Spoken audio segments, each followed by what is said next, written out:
beda ya produksi uang baru sih Kak. Terus sempat ada berita katanya pernah ada yang ngusulin dari mana gitu, mau diturunkan nolnya dihilangin jadi 1, itu inflasinya bakal nggak kebayang. Itu namanya redominasi. Jadi redominasi itu nolnya mau dihilangin kan. Misalkan ini harga aqua awalnya 1.000, nolnya dihilangin 2, jadi harganya 10. Tapi kan efeknya uang yang kita dapat, uangnya juga dihilangin nolnya. Jadi kecil banget sih. Iya, emang kelihatan jadi kecil, tapi itu cuma ilusi aja.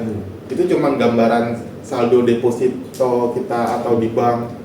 Itu cuma ilusi sementara aja, tapi akhirnya nanti akan naik lagi. Masalahnya walaupun harga aqua nolnya berkurang 1, gaji kita juga ke nolnya. Nah, gaji kita juga nol berkurang. Jadi gak ngaruh. Sekali gaji kita dapetin nolnya tetap, barang-barang nol berkurang. Nah, hancur tuh negara tuh, lu makin inflasi lagi tuh. Ya betul. Ya benar, jadi itu semua faktor-faktor yang mempengaruhi.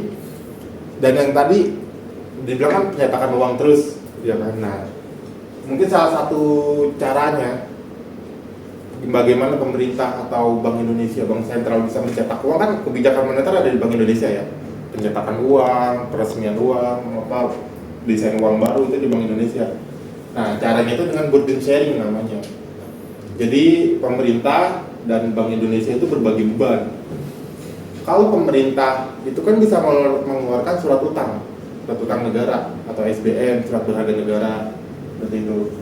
Kalau pemerintah mengeluarkan utangnya tidak terukur bunganya, nanti kita berat bayar bunganya gitu. Dikira pemerintah. Akhirnya kerjasama, yaudah kita keluarin surat utang, tapi yang beli Bank Indonesia sendiri, gitu. Jadi yang beli Bank Indonesia kita sendiri, jadi bunganya itu bisa rendah. Nah ini salah satu contohnya tuh waktu COVID-19 kemarin 2020. Jadi karena krisis kita butuh uang, ya udah pemerintah cetak utang dibeli sama Bank Indonesia. Bank Indonesia belinya dengan cara apa? Cetak duit, gitu. Ya, tapi nambahin dikit kali ya berhubungan sama sini. Jadi walaupun Bank Indonesia bisa nyetak duit semaunya sendiri, tapi sebenarnya yang menambah suplai uang itu bukan karena ada uang baru. Uang baru misalkan mereka produksi uang baru nih, mereka nggak bisa lempar ke masyarakat, nggak bisa dikasih, harus ada mekanismenya. Nah mekanismenya adalah uang yang dicetak tadi dipakai untuk beli surat utang pemerintah. Jadi uang yang diproduksi dikeluarin itu harus ada jaminannya lah.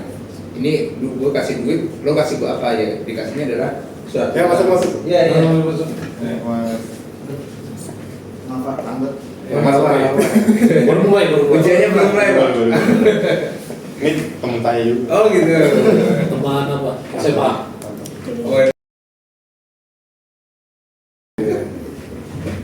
gitu. Jadi walaupun duit bisa dicetak semaunya, tapi kalau kita tanya ke orang BI, kenapa sih BI nggak nyetak duit aja terus sebar dipakai helikopter gitu ya? Nggak gitu peraturannya. Walaupun ya secara konsep sebenarnya mereka yang nyetak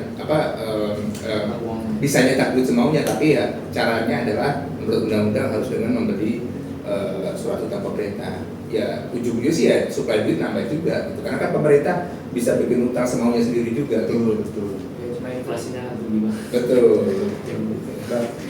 Jadi tuh mekanisme uang setelah dicetak itu nggak langsung ke masyarakat, nanti lewat tier 1 dulu, itu bank-bank yang gede, nanti ke bank-bank yang daerah, baru nanti ke masyarakat, seperti itu.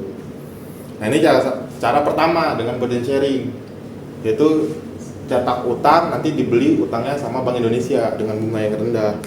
Nah cara yang kedua yang menyebabkan M2 money supply itu meningkat pesat eksponensial adalah fractional reserve banking.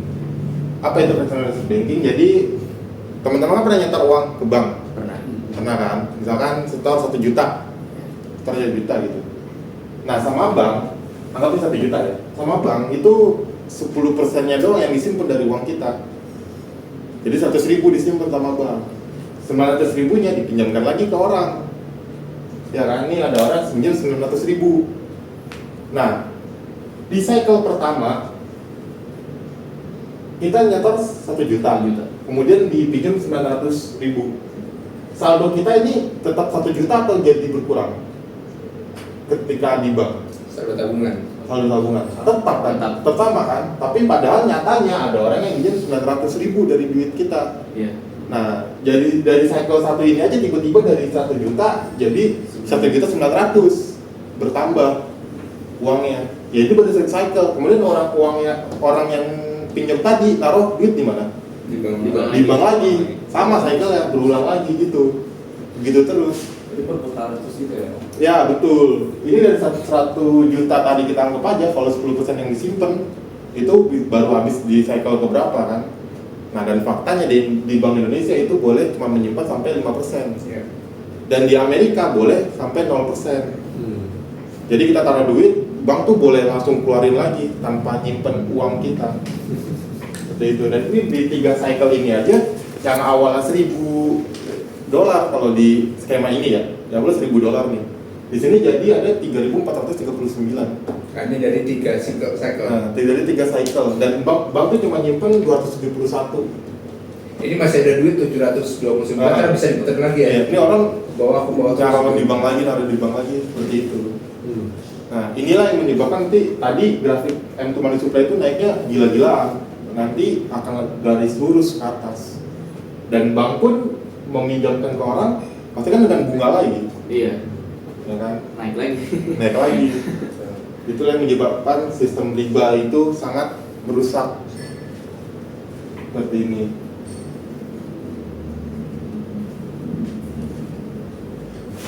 Ya, itu 2 cara kenapa M2 money supply yang tadi, yang ini naiknya bisa pesat. Gitu. Kalau sistem terutama ya fractional risk banking tadi itu terus diteruskan, ini akan lurus nanti, tegak lurus. Kalau ini kan masih melengkung ya, masih ada peningkatan, ini tegak lurus. Dan nanti ketika uang yang beredar itu udah tegak lurus, Itu Iya. udah kayak gimana tuh? ya. Makanya kalau ini kan kalau melengkung nih kita masih ada kelanjutannya gitu ya, dia masih ada hubungan. Kalau di tegak lurus gini kan ya tahun selanjutnya apa gitu yang udah tegak lurus. Berarti kan tahun selanjutnya bisa dibilang ya udah collapse seperti itu. Akan ada masa di mana nanti rupiah udah nggak berlaku lagi. Iya, bikin Bukan domain. nggak berlaku lagi. Negara Bukan bubar, bernilai. negara bubar. Nggak ada, Iya. nggak ada. Jadi kalau kayak di Zimbabwe itu kan orang bahkan lebih milih duit dijadiin tisu toilet kan, Iya. karena tisu toilet itu lebih mahal daripada duit yang ada. Rupiah ini berapa triliun? Nah, iya. Berapa ya? Sehari. Ada itu ya research kayak mata uang di dunia dari zaman dulu sampai sekarang tuh rata-rata umurnya cuma 100 tahun ya kalau Iya. nggak salah. Iya. Habis 100 tahun tuh udah bubar, jadi ganti mata uang baru gitu. Harusnya gitu ya kak. Jadi Iya. kita belum ada 100 tahun ya bentar lagi lah ya. Yang lain itu Iya. dari 4 ke 5 kan katanya Iya, emas. mungkin maksudnya uangnya yang emas ya. Iya. Kita balik ke duit emas lagi nih. Emas lah minimal. Indonesia cemas kak, bukan mah. Yang emas tuh duitnya karena ini rupiah udah hilang. Iya. Itu tadi. Nah kemudian kita kan sering baca di berita gitu ya.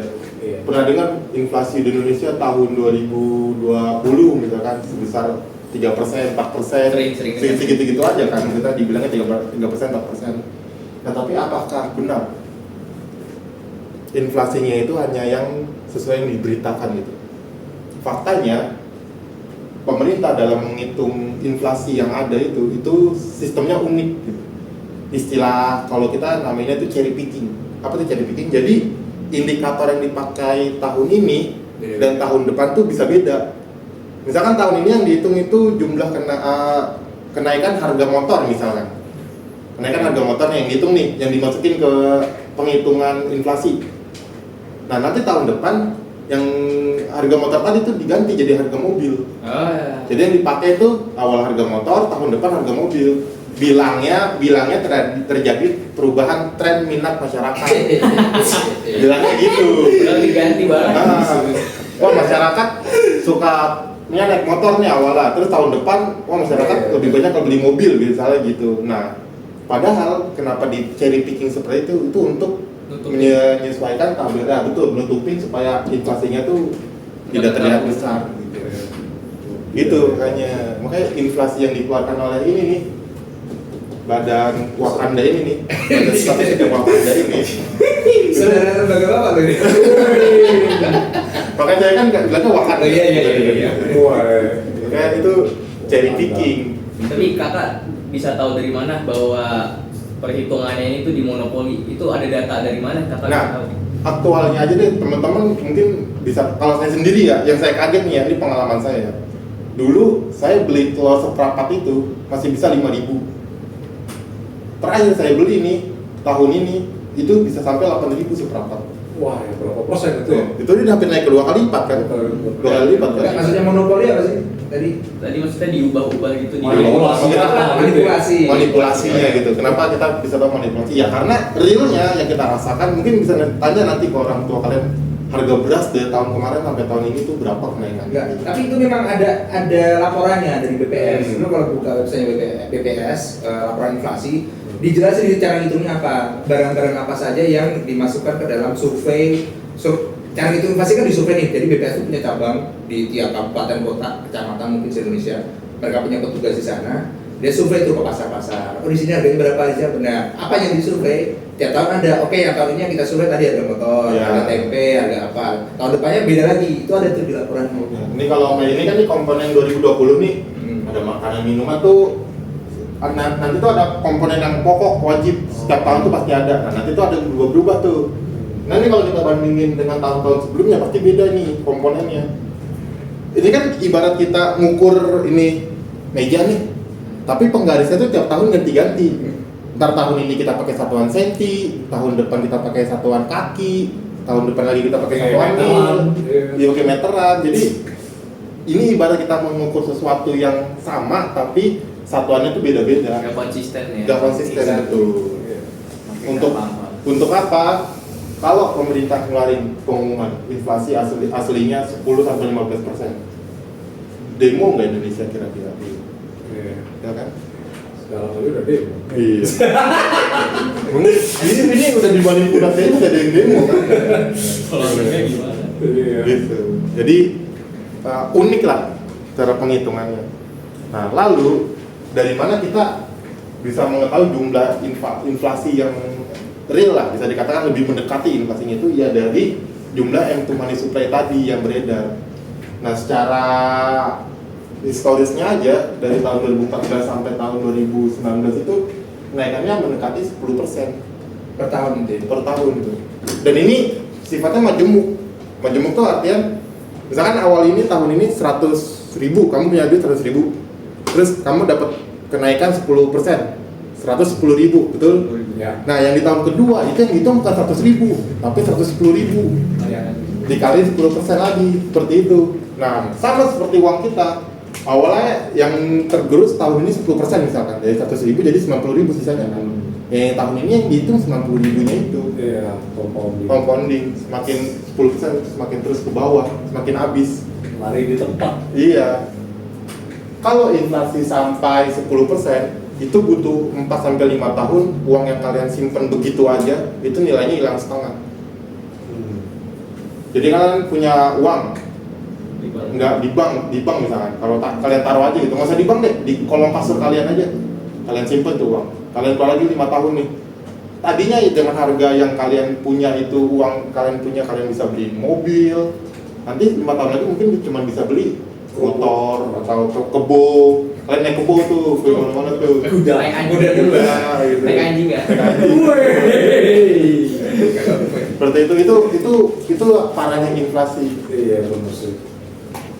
Itulah kenapa Bitcoin adalah kuncinya untuk melawan inflasi itu tadi.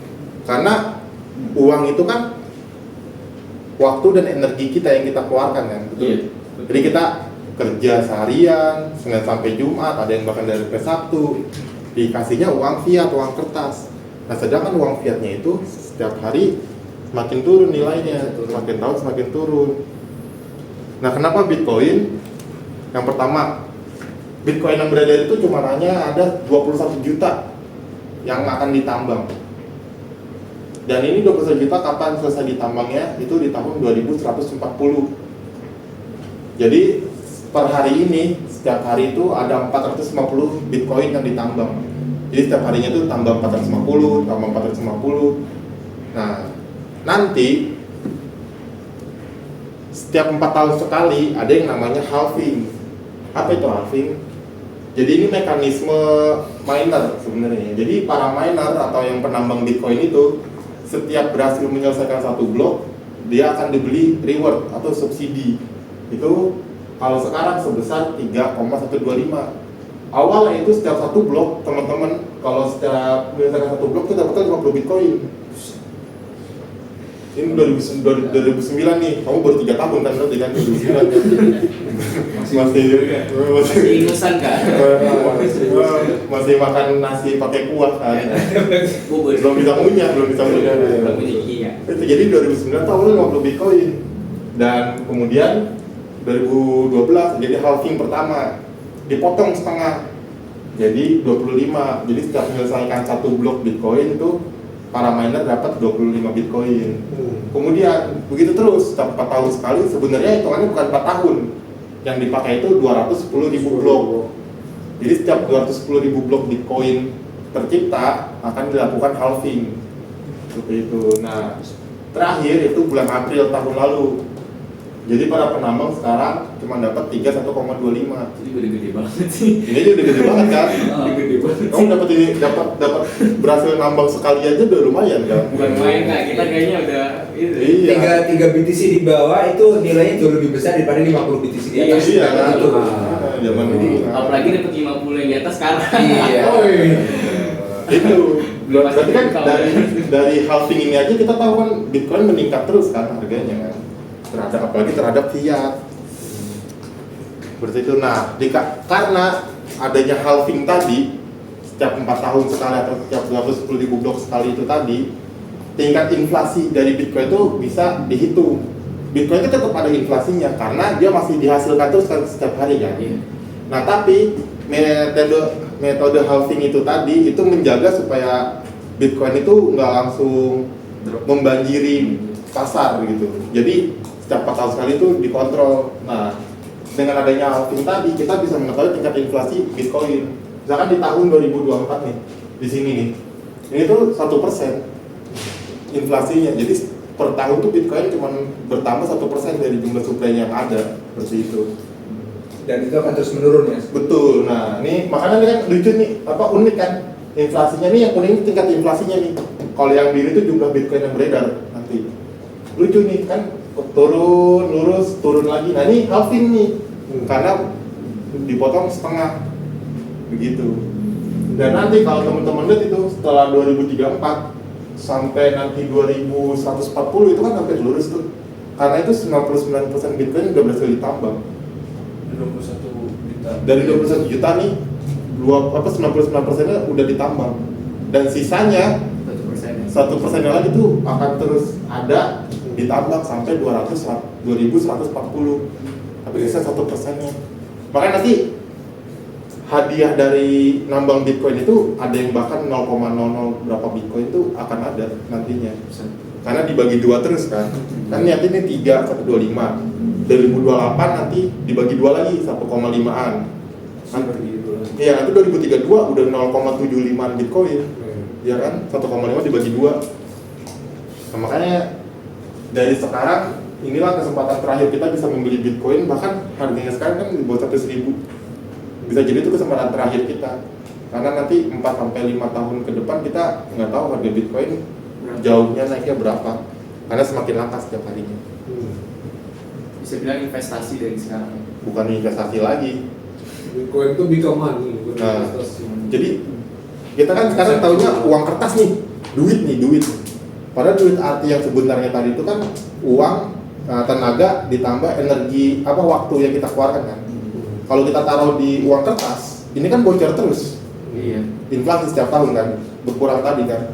Kalau kita taruh di Bitcoin, dia akan tetap terjaga nilainya. Safe money. Safe money. Jadi Bitcoin adalah uang itu sendiri.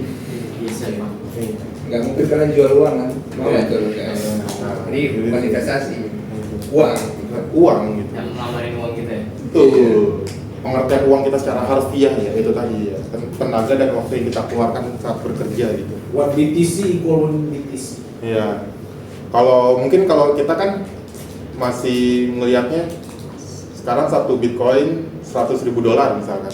Iya. Emang kalau kita semakin belajar lagi ke dalam nanti ya satu Bitcoin begitu ke depannya. Masih bingung, masih kan kok gitu sih hitungannya ya karena kita ke depannya bahkan nanti kita bisa ngitung ini harganya pakai Bitcoin. ini berapa satoshi ya gitu kan, jadi satu Bitcoin ini kan bisa dipecah jadi 100 juta satoshi. Itu nanti makanya kalian bisa beli Bitcoin di harga 100.000, 50.000 itu karena ada pecahan terkecil dari Bitcoin gitu. Nah nanti kalau orang-orang yang udah maksimalis parah nih, dia ngeliat harga-harga itu ngeliatnya dari Bitcoin, bukan dari sisi fiat lagi ngeliat. Terlambat sih kalau beli nanti. Iya makanya, mumpung sekarang kalian tuh udah di jalan yang benar istilahnya gitu. Ini kalian tinggal lurus aja merem udah ke surga kalian. Ini surga kita semua ini. Surga finansial. Surga finansial. Surga dunia sih. Iya, bukan yang itu jangan dulu. Kak, mau ada Bitcoin yang pertanyaan? beredar udah berapa? Ya, kita kurang lebih 19 juta ya bang, kalau nggak salah ya bang. Kalau persenan udah 98. Kalau secara persenan iya, udah segitu. Kalau secara jumlahnya 19 juta, udah mau mendekati 20 juta. Nah, tadi kan kita tahu Bitcoin itu supply-nya fix 1 juta betul, dan inflasinya tuh terjaga dan mendekati 0 inflasinya, ya kan? Nah, dan ada fakta tambahannya, ini jumlah Bitcoin yang tersebar nih. Yang ini ya milik individual, terus ada juga milik perusahaan, ada juga yang Bitcoin ETF. Jadi di Amerika itu orang bisa beli Bitcoin lewat pasar saham gitu. Reksadana kan? Reksadana, bisa lewat reksadana, pasar reksadananya. Jadi orangnya nggak punya Bitcoinnya secara langsung, jadi dia nitipin ke manajer investasi untuk beli Bitcoin. Gitu. Ada juga milik pemerintah seperti El Salvador, setiap hari beli 1 Bitcoin. Bahkan ada hari di mana dia langsung hajar 7 Bitcoin, 9 Bitcoin seperti itu. Ya, nah, yang uniknya di sini ada 17% Bitcoin yang hilang. Sekitar 3 sampai 4 juta Bitcoin. Itu yang ditambang ya? Ini yang hilang. Oh yang hilang? Yang nggak tahu keberadaannya juga. Iya betul. Jadi bukan nggak tahu keberadaannya, dia bisa di-track. Kita bisa lihat nih jumlahnya nih. Tapi pemiliknya itu antara sudah meninggal, lupa kuncinya, ya kunci walletnya, atau ya hard drive-nya kebuang gitu. Salah transfer. Iya, atau salah transfer juga bisa. Jadi salah transfer itu akan dihitung sebagai yang Bitcoin yang hilang. Nah yang kayak gitu bisa dimainin nggak Kak? Nggak bisa. Udah nggak bisa diapa-apain. Artinya, Masalah network, Ya, misal network BTC kamu kirim ke network Ethereum, udah. ya. Nggak ada customer service mau nolong. Jadi semua yang ada di sini tuh yang sudah di mining justru. Dari mining itu nyebar ke Nah, individu, yang belum dimainin yang ini nih. Oh iya, itu tuh. Yang belum dimainin. Oh itu ya. 6%. Ya di sini 17 itu bisa kita ambil kalau kita tahu pinnya atau kita tahu. Iya, silakan lah. Jangan dicoba. Kalau mau nyoba yang ini nih punyanya Satoshi nih. Oh, iya. Penciptanya Bitcoin itu kan Satoshi Nakamoto. Dia punya 1 juta Bitcoin. Yes. Karena di awal penciptanya Bitcoin, berjalannya Bitcoin, dia kan ikut menambang kan. Yeah. Nah dia punya 1 juta Bitcoin. Nah silakan lah kalian brute force nih. Ini ada website yang men-trackernya. Jadi kalau wallet Satoshi itu gerak, pasti heboh satu dunia. Tapi sampai saat ini tuh nggak ada yang berhasil mencoba buat nge-brute force, Yeah. buat ngejebol, buat segala macam. Yang ngaku-ngaku ada. Iya. Itu sih. Saya bisa tanda tangan di tangan Satoshi itu nggak ada. Kurang-kurang. Satoshinya aja nggak tahu kemana. Iya. Kabarnya nggak ada. Makanya di zaman yang udah canggih gini, ketika nge-tracking orang itu sangat mudah, tapi pemerintah nggak berhasil nge-tracking Satoshi kan? Itulah. Itulah hebatnya Satoshi. Pertanyaan. Konspirasi gitu ya. Ya kan? Nah yang unik, tadi kan 21 juta ya jumlah total semua Bitcoin. Ini 17% hilang, 3 sampai 4 juta udah hilang. 1 juta punya Satoshi udah nggak gerak. Berarti kan di total udah 5 juta kan? 5 juta. Yang udah nggak bisa diapa-apain nih. Berarti kita berlomba-lomba tuh 16 juta Bitcoin yang kita hunting nih, yang kita buru nih. Sisa 16 juta Bitcoin dan kita bertarungnya tuh sama perusahaan, negara, institusi-institusi besar. Belum nanti kalau misalkan kuliah untuk dana abadinya tuh universitas masukinnya ke Bitcoin. Endowment fund. Nah, endowment fund-nya. Jadi kita berburu tuh sama organisasi-organisasi yang besar gitu. Tapi kepemilikan individual masih besar nih. Makanya saatnya belum telat lah untuk kita terus staking Bitcoin. Saya jadi kepikiran nanti orang-orang ketika udah 5 sampai 6 tahun ke depan, ketika mereka masih pakai duit fiat ya. Saya kepikiran nanti mereka buat transaksinya gimana.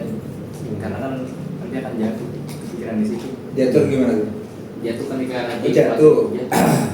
Ya, jadi kepikiran aja sih. ya kayak dulu aja kan sekarang berapa bensin 10.000, ntar ya tahun berapa tahun lagi bensin 50.000 ya bisa jadi. Ya duit akan Ya kamu bilang sekarang mahal, entar terbiasa loh. Iya, karena terbiasa. Karena kan nggak terjadi dalam satu malam. Iya. Pelan. Nggak sakit rasanya. Tapi kalau dilihat tuh, ya kayak kita lah yang udah lewat. Iya. Dulu beli telur baru kerasa gitu. Setelah udah mengalami. Tapi kalau kita cuma membayang-bayangkan belum kejadian, ya udah ntar aja. Banyak orang kayak gitu. Ah itu mah masalah 5 tahun lagi, 10 tahun lagi, gue juga belum tentu hidup gitu kan. Rata-rata orang-orang yang ya mohon maaf yang awareness atau kesadaran finansial atau kesadaran terhadap isu-isu seperti itu ya bodo amat gitu. Jadi susahnya kita ngasih awareness ke masyarakat masih banyak yang kayak gitu yang mereka tuh cuma penting gue hidup besok makan apa, punya duit atau enggak, sebulan ini gue punya duit atau enggak, 5 tahun 10 tahun lagi gue enggak peduli mau negara ini mau bangkrut apa, banyak yang kayak gitu sih. Padahal hasil jerih payah kita hari ini pun bisa kita wariskan ke anak cucu kita. Bisa banget sih. Kalau kita mewariskannya dalam bentuk fiat, ya mereka nggak dapat apa-apa. Makanya Bitcoin itu bisa lintas generasi kalau kita miliki dari sekarang. Gitu. Itu Pak, udah mikir ke situ dia. Oh iya. Harus gitu. Mikir masa depan. Kita harus anak membangun, cucu. membangun kerajaan. Kalau saya dari gitu kerajaan keluarga filosofi.